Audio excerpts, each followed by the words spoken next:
Hey guys, today we're going to take a look at the Blo Air-GT car dryer, which I've just purchased from Clean and Shiny for £230. We're going to do a quick review video. I'll talk about the machine for a couple of minutes and then I'll show some clips of it in action. So if you don't want to listen to me talking, obviously feel free to skip through to seeing the machine in action. So the Blo Air-GT is the top of the range model from the Blo range. It's a twin motor 8 horsepower machine, similar-ish power output to the Metrovac Master Blaster, albeit the flow per minute rate is slightly higher on this machine, and obviously it's considerably cheaper. So about this machine then, as I say, twin motor 8 horsepower, very powerful machine. Comes on these little dolly wheels here, so it's easily moved around. You've got the on-off switch on the top, and then you've got the adjustable flow rate here. So when you first start the machine, you should always fire it up in minimum, and then obviously increase the flow as necessary. Comes with a long cord, 5 meters, and an exceptionally long hose. So this hose is 8 meters in length. The nice thing about it is it expands when the machine's in action, which you'll see a little bit later on. Makes it a little bit easier to store.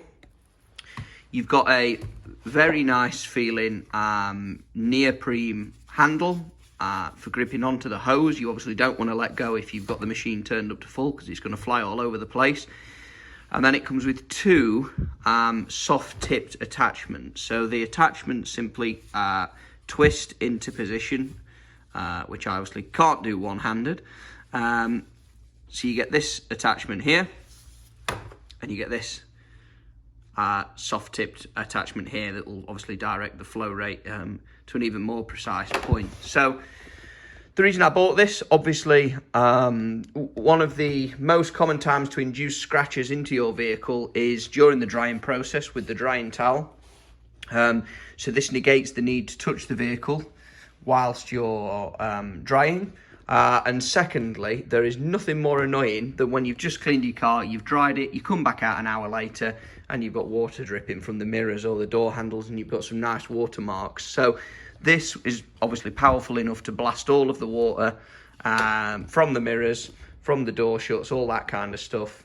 I don't think it's going to save any time necessarily over drying. I suspect it will take very slightly longer to dry the vehicle with this machine than it would with a towel, but we'll see. So as I say, I'll do a few clips of this machine in action, and then we can sort of do a conclusion at the end.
Okay guys, so that's the performance of the machine that you've seen there.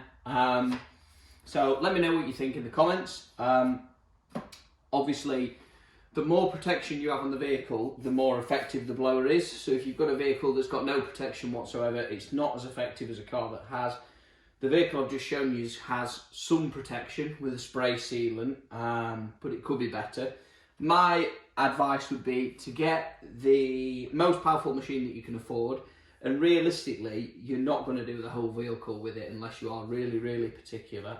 It just takes a little bit too long. So what I would say is this machine's really useful for door shuts, mirrors, door handles, all the kinds of things where you would normally get water drips. And then the larger areas such as the bonnet, I would say you'll probably continue to do with your normal methods, so drying towel, drying aids, all that kind of stuff. But I would absolutely recommend this machine. It's a lot cheaper than the equivalent machines of similar power, so metrovac as an example. The big boy is also slightly more expensive, I think. So yeah, I would absolutely recommend this machine. Get the most expensive one that you can afford, or the most powerful one that you can afford, I should say.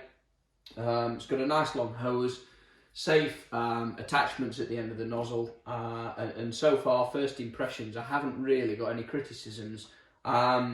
If you thought that the machine was overly loud, the strange thing is that the unit itself is actually reasonably quiet. The noise all comes from the air coming through the nozzle, so the force of the air coming through the end. So I was using it on max power.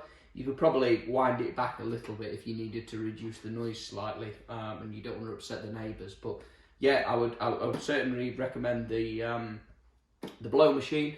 And if you've liked this video, please do subscribe. It really, really, really helps, and that would be very much appreciated. Thanks for watching.